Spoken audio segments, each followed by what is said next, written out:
Yep. Right. Well, thank you guys for coming for the second session of Covellite Cinema Club and Institute conversation. Yep. We just finished watching Elephant, and I guess I had a personal reason to play this film because we are here in Butte making a film called Shopping Mall, and the subject deals with mass shootings in America.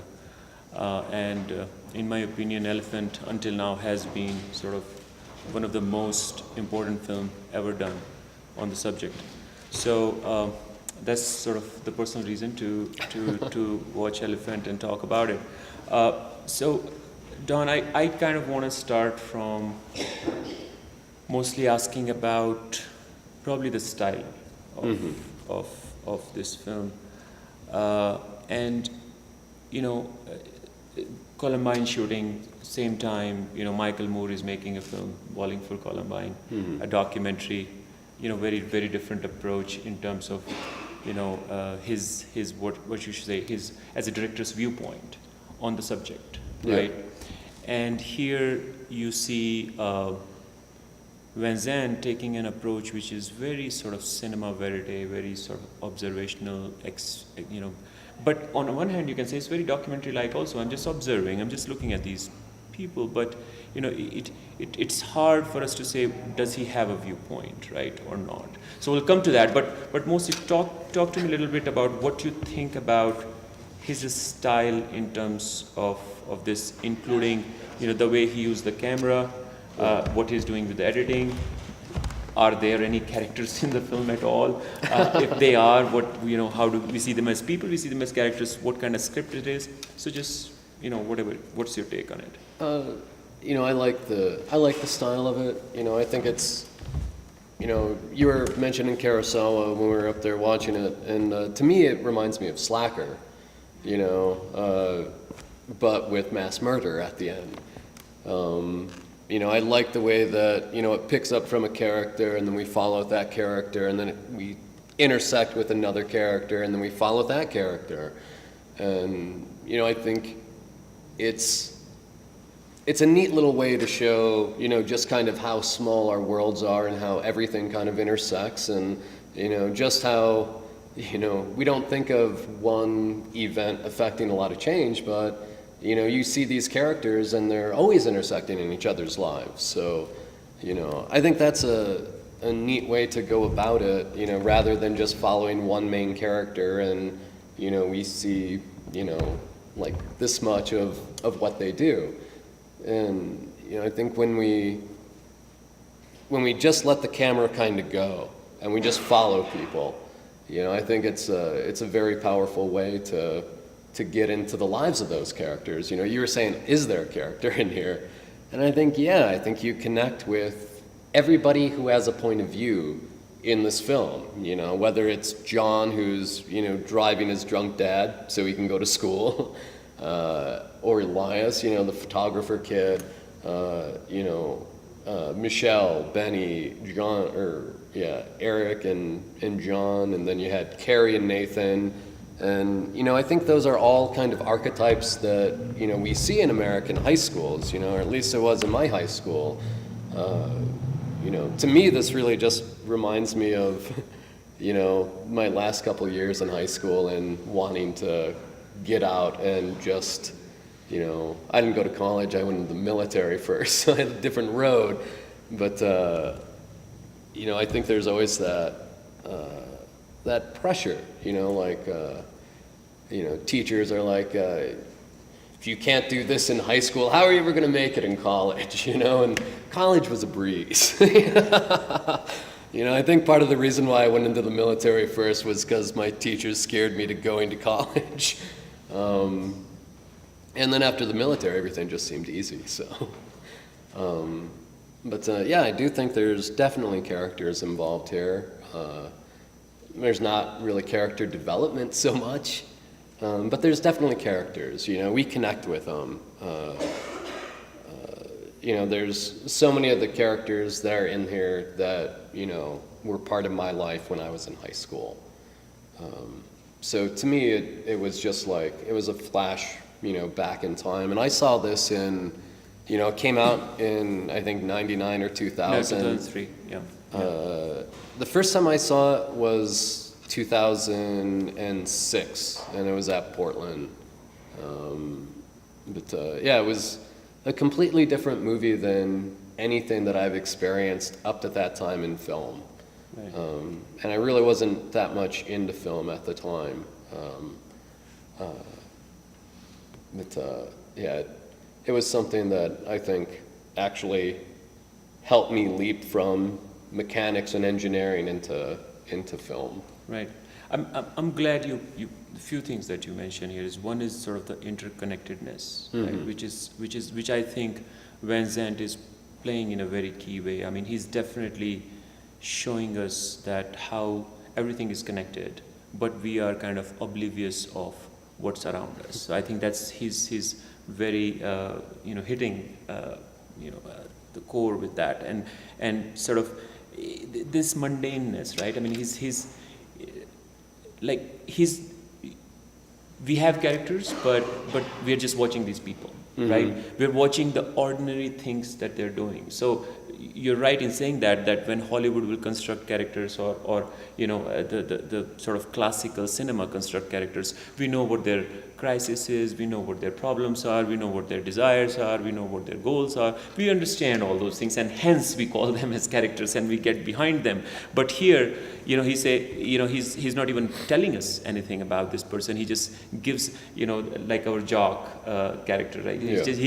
He comes in the frame, and you just walk with him, right? You just walk and walk and walk, and you ultimately arrive with his girlfriend. He just does a small talk and then move on to the next thing. So you're just seeing somebody doing something very ordinary in his life. You just ordinary moment, and so you have not received that person as a character as we are used to receiving in classical cinema, but you somehow, looking at his ordinary life, get to know him and probably don't want him hurt later on. As we see Michelle, we just definitely don't want her hurt, right?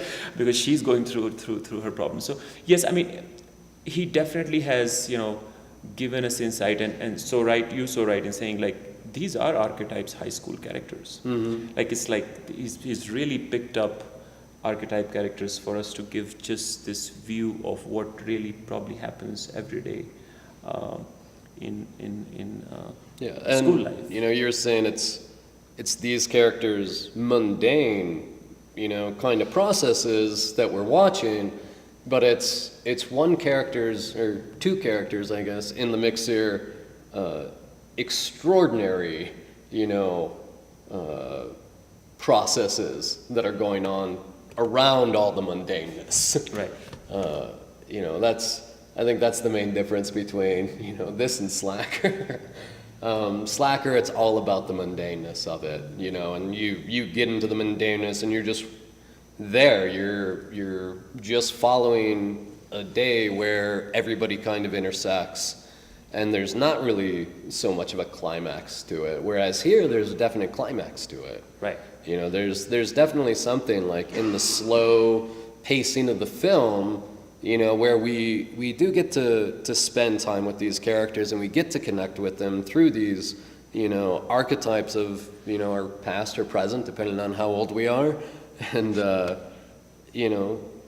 through that, movement, this dance, basically, the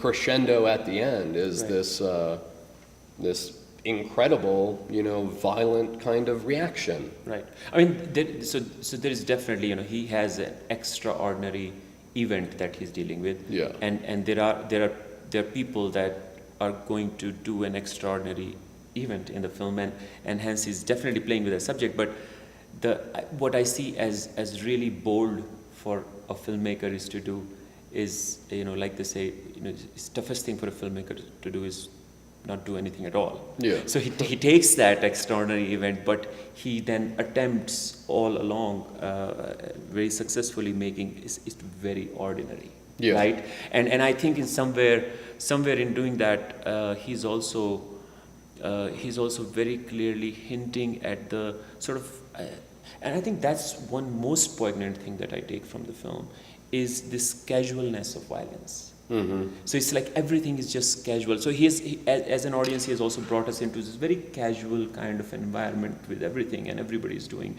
even there's no moment of real passion, right? As say even passionate couples don't seem like passionate. You see that punk couple which is kind of disconnected and all that, just wearing sort of a superficial dress and just sort of playing around.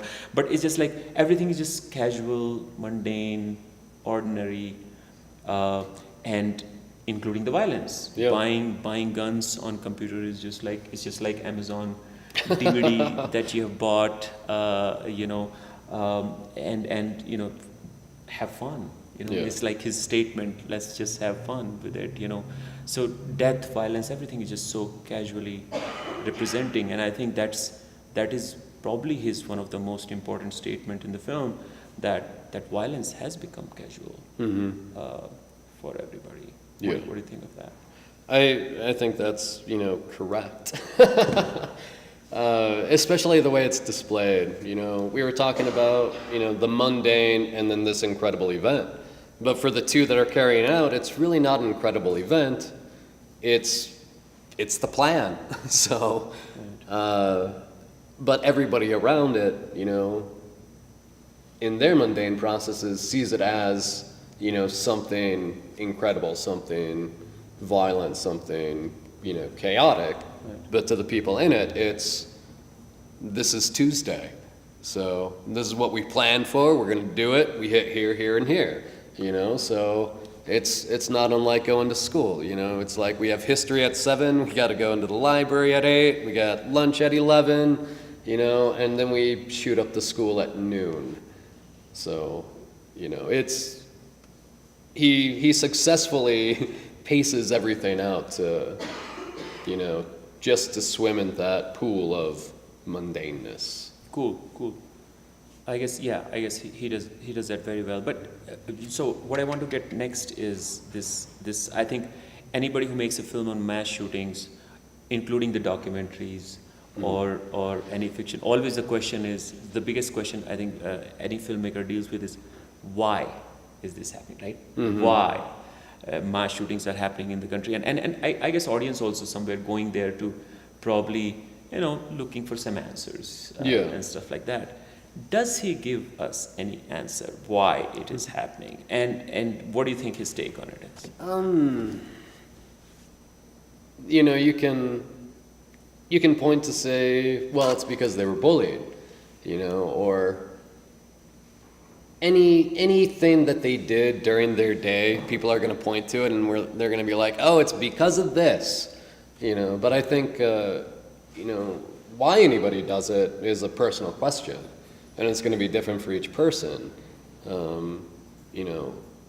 Anybody living in a society, we all make a pact to basically not go outside and blow everybody up. So, I think it's definitely harder when you have teenagers that are, blowing up themselves inside hormonally, and it becomes a certain kind of,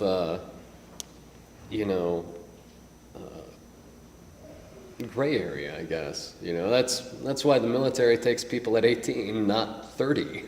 No 30-year-old is going to go run off in the infantry and go try to blow a bunch of people down because they've been through life, they understand shit. But an 18-year-old kid who's fresh out of high school, he doesn't really know anything, that seems like a plausible idea.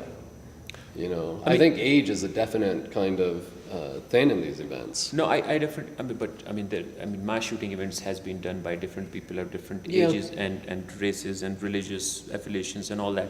But definitely, he's dealing here with kids. He's given, when he starts with Alex and Eric's story, he's definitely given all the different kinds of symbols. So you see. You definitely see them bullied. You see him going into the cafeteria and holding his head as if it is probably a mental problem that he's facing. You see him in front of Nazi campaign looking at all that kind of stuff. Yeah.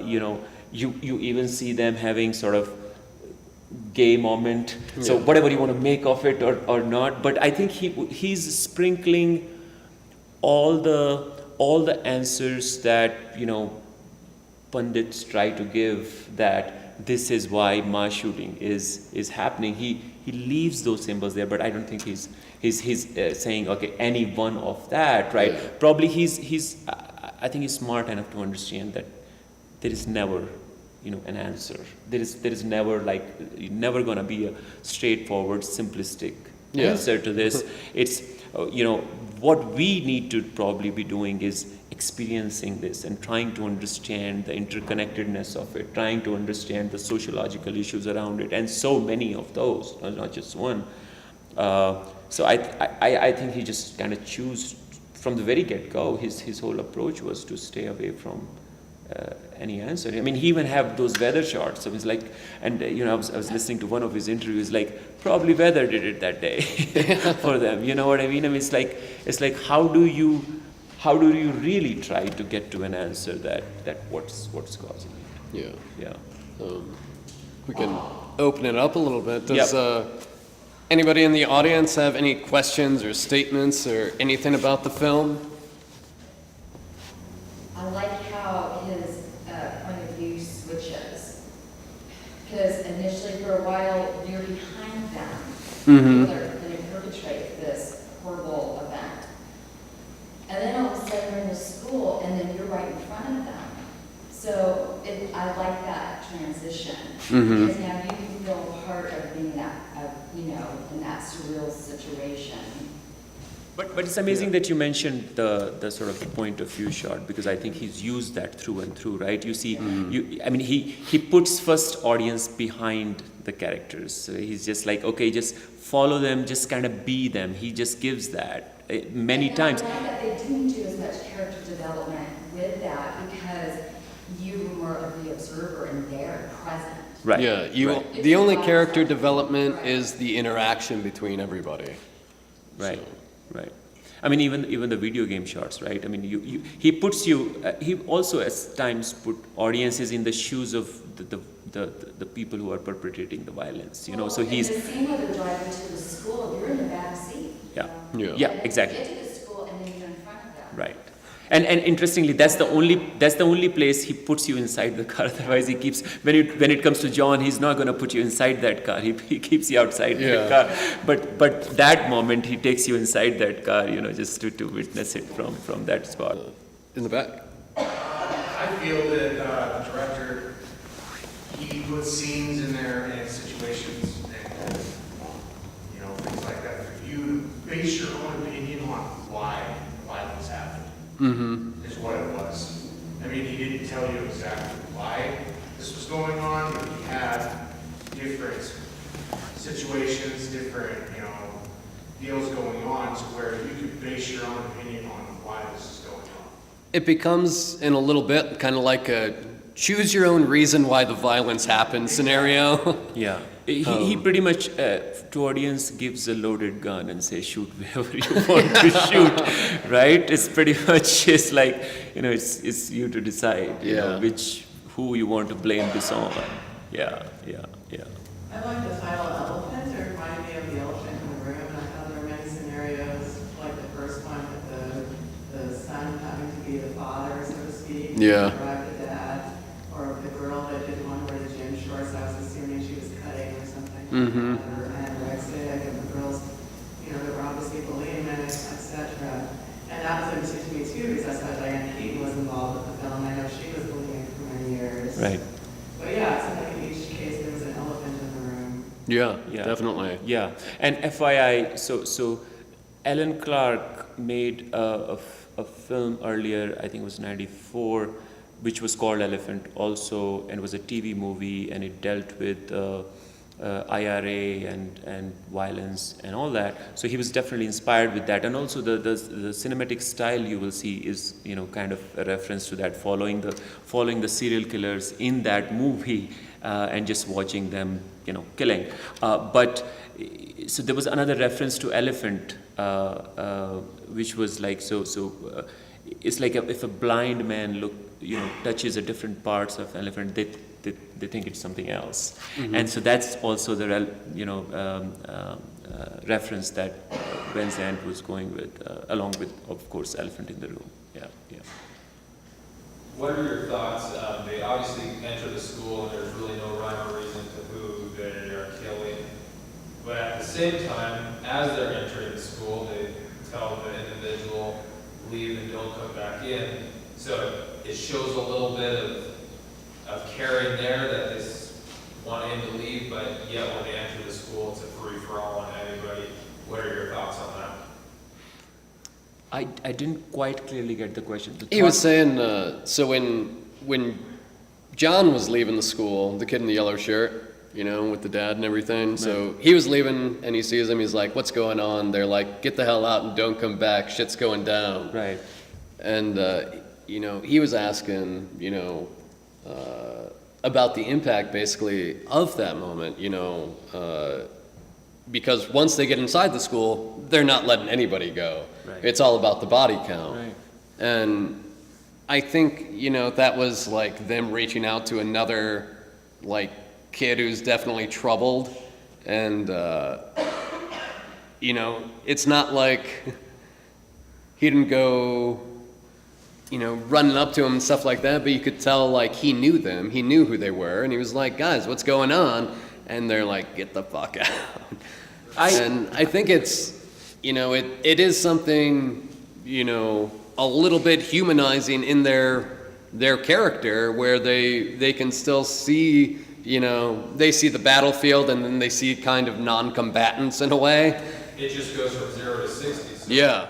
I mean, it shows them, like you said, it's humanizing, and then once they go through those doors, there's nothing. Yeah. I kind of read it a little bit differently, All right. but I mean, What's your take there on is it? there is never one reading. Yeah. I still think it falls into, I think what's the bigger statement is the casualness of violence. It really doesn't matter if this one gets killed or that one gets killed, really. I mean, and I'm going to go inside, I'm going to get ready, and I'm going to start shooting, and I'm going to do this. And he's definitely not the jock who has bullied him. Probably if he was that guy, he may think, yeah, I got to take care of this also. But besides that, I think it was just really didn't matter who they were killing and how many and what. It was just, you know, we're going to go in, we have a plan, we're going to get ready for this and then go with it. So it was just, I think, again, very ordinary, one of the ordinary moments that he's trying to show throughout. But yeah, I mean, yeah. You know, we have that scene, and then you have the scene where Jerry kills Eric. Yes. You know, in the cafeteria, and he doesn't even let him finish his statement. He's like, I killed the principal, and boom, you know, he's dead. Yeah.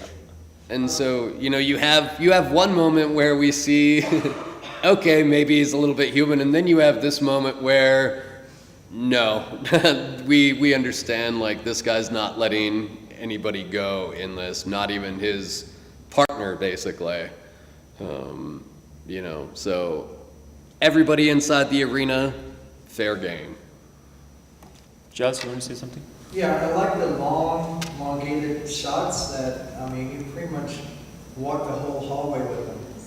And like when, I was hoping like for the beginning of the movie where, you know, the alcoholic dad and like it was driving, like I instantly feel like an emotional connection to that character, to the blonde hair guy, because I mean, the dad's an alcoholic or, you know, a fuck up, and like, it's nice that like I had a connection to him. And I really didn't get that emotional, like I'm scared for them, because he didn't really develop the characters like I would like.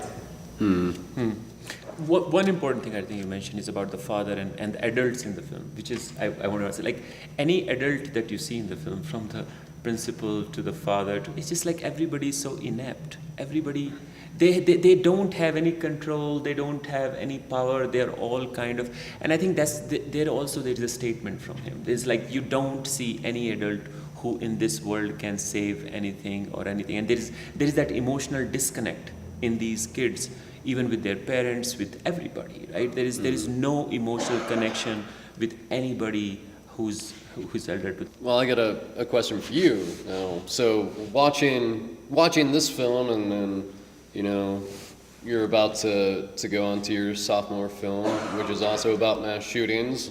What are you going to take from this, into that experience? Like, is there anything that you see in this film that you're like, I wanna kind of emulate that. I want to bring that out. I want to, quote this in my movie somewhere, or, what are the inspirations from this that you're going to take into the movie making process with you? I think that's a tough one to answer, but I think one which is probably until now my style of making films or approaching any subject of this kind. By this kind I mean a serious sociological subject. Is I really don't have answers. Mm-hmm. I just don't. I'm not that smart. And so I don't try to do that in my script, or I don't think I'm going to try to do that in my cinema. So pretty much one thing which is clear here is that I really don't have an answer, and I'm not going to attempt to find an answer.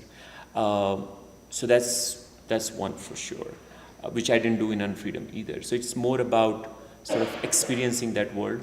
One big difference from this in Shopping Mall is that here he's dealing with a certain age, a certain what we're dealing with different sections of society and different issues. So I'm I always create myself problems for myself by making subject so big that it just becomes issue, so that I'm dealing with. Yeah. But I don't. I want to stay minimalist with Shopping Malls. I don't know I'm going to go that far as he has gone. I have characters. It's not like you get to know their problems, stories, and all that. But I think the most important thing that I will learn from Vincent, and which is true, and it's part of it is learning, and part of it is I just don't have answers. So I don't think I'll be able to come up with any answer at all myself. But I'm sure I'll be able to create an experience which makes us learn and question. That's probably And do you feel like this was a film when it came out that made people question, why does this happen? I would say anybody who can sit through this film would not forget this film for their life. And I think that's what great cinema is. It's not easy to sit through it, but if you sit through it, it will stay with you. You would never. Going back to this, I said this was one of the main films that made me want to go into film. Just seeing something with this very minimalistic style, like you don't need $100,000 camera to make a movie and to say something. And I thought that was one of the most powerful things in the film, along with the subject matter, was just the way he went about making the film. Right. It wasn't huge crane shots. It wasn't,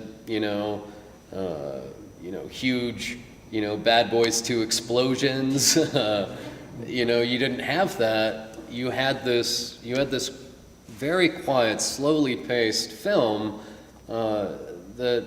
But you still had. Diana Keaton executive producing it, and Gus Van Sant directing it after making 15 great films. The budget of the film is $3 million. so FYI, but it's no matter what, it takes just money to make a movie. But yeah, yes, we probably can do with much lesser resources, and we'll do it with much lesser resources. But yeah. All right. So any other questions? Yeah, on the topic of the adults were all kind of incompetent, I thought it was really interesting that it was one of the students who tried to be a hero. He helped the girl out the window, and he tried to tackle the shooters, and he was very calm and not afraid. Everybody else was running away, and he's like, something's going on here. Yeah. I thought that was kind of realistic, actually. And that's a good thing. It's like so none of when we say he doesn't create characters, he's not creating anybody hero, he's not creating anybody villain that way. You know, you just see Eric and Alex what they're doing. And I'm not sure if he's really creating them as villains. He just, okay, this is the event that happened. But even Benny, his life, his moment of heroism is so short-lived, because the moment you see, oh yeah, he's probably, you know, one of the saviors here. You start following him. You see him going close to that event of where Eric is shooting, and you hope that, oh, he'll probably do something, and he's just gone. He's just gone, right? Yeah. No, of course. But again, going back to Vincent, he's just not creating, you know, that kind of. You know, he gives you the hope of a character. It does, for sure, you know. This guy might be the hero. Yeah. It's like, no, everybody in the battlefield goes down. Well, despite the fact that there were no specific characters, it seemed like the film was really driven with a kind of character, you know? Like, as it goes through the high school, there's so many things that are reminiscent of what high school feels like, and little character moments, like at the end of the scene in the office, how a guy goes into an office and then someone says, congratulations, or happy birthday, or whatever they say. And then in the cafeteria, when the three girls just walk by and there's, on the left side of the screen, there's just some dude dancing. It gave me so much character, despite the fact it doesn't tell you any specific people that are harmed. It reminds me that these are all people. This is a high school. Right. Yeah. And I really like that. I thought that was beautiful. Yeah. I think I mean, if you do another reading of it, there's so much happening in the background, which has so many meanings, so many layers, and all that, which is pretty neat. And you know, that's the thing. Like with films like this, you know, there are many people who will just stand up and say, it's arty stuff. It's common. Anybody can do it. It's like, because what you see so simple is so complicated to make. Is first of all, it's so complicated to envision that. Get to the execution of, so simplicity, I would say, in cinema comes with hardest effort. You know, it's like to make a film simple, and that appealing that you just flow into it is the toughest job. We all can, like, you know, have great crane shots, everybody shooting everybody, and you know, and try to, you know, create these characters who are sort of performing in a certain way, and try to get audience engaged with the helps of guns or sex or emotions of a character, like deep emotions. It just kind of, you know, it's easy to do. Tough is to sort of get to the point and just make it so simple that we just get